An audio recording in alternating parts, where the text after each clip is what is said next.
কিন্তু direct selling বিজনেসটা আমরা কি নিয়ে করব? কি বললাম, ডিরেক্ট সেলিং বিজনেস আমরা ভেবে নিয়েছি করব। ডিরেক্ট সেলিং বিজনেসটা এবারে কি নিয়ে করব? কেন ব্যবসা আপনি করবেন ভেবে নিয়েছেন, ব্যবসাটা আপনি কি নিয়ে করবেন সেটা আপনাকে ভাবতে হবে। কেন আজকের বাজারে কম্পিটিশন মার্কেট, কম্পিটিশন মার্কেটে আপনাকে কি এমন ব্যবসা করতে হবে যে ব্যবসাতে কম্পিটিশন থাকলেও কিন্তু তার ব্যবসা কোনো ধরো ডাউনে যায় না, সবসময় আপে যায়। তো ডিরেক্ট সেলিং বিজনেসের কনসেপ্ট কিছু থাকে। কি কি কনসেপ্ট থাকে? এফএমসিজি মানে দৈনন্দিন দ্রব্য, আর কি থাকে? আর থাকে আইটি মানে হচ্ছে বিভিন্ন টেকনোলজি দিয়ে ব্যবসা, আর কি হচ্ছে বিউটি কেয়ারের কিছু প্রোডাক্ট দিয়ে, আর কি রয়েছে,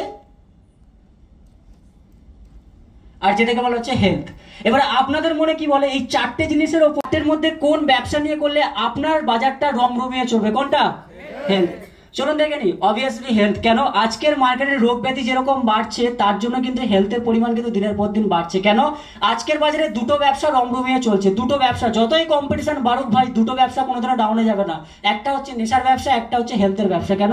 মানুষ নেশা করা ছাড়বে না, আর নেশা করলে রোগে পড়বে, আর রোগে পড়লে কোথায় আসবে? হেলথে কিন্তু ট্রিটমেন্ট করতে কিন্তু অবভিয়াসলি কিন্তু আসবে। তার জন্য কিন্তু হেলথটা হচ্ছে সব থেকে ভেরি ভেরি কিন্তু ইম্পর্টেন্ট। তাই নিজেদের হেলথের জন্য একটা ভালোভাবে ফাটিয়ে একটা হাততালি যাও সবাই মিলে। তো এইবারে আজকে আমরা কিন্তু প্রত্যেকে জানি হেলথ আমাদের কাছে কত ইম্পর্টেন্ট। তো হেলথটাকে ঠিক রাখতে গেলে কি করতে হবে সেটা কিন্তু দেখে নি। কি আছে? গুড হেলথ ইজ দ্য কি টু হ্যাপিনেস। আজকে একটা সুস্থ হেলথই কিন্তু আপনার হ্যাপিনেসের কিন্তু চাবিকাঠি। কি বললাম? আপনারা হেলথ যদি ভালো থাকে আপনি কিন্তু হ্যাপি কিন্তু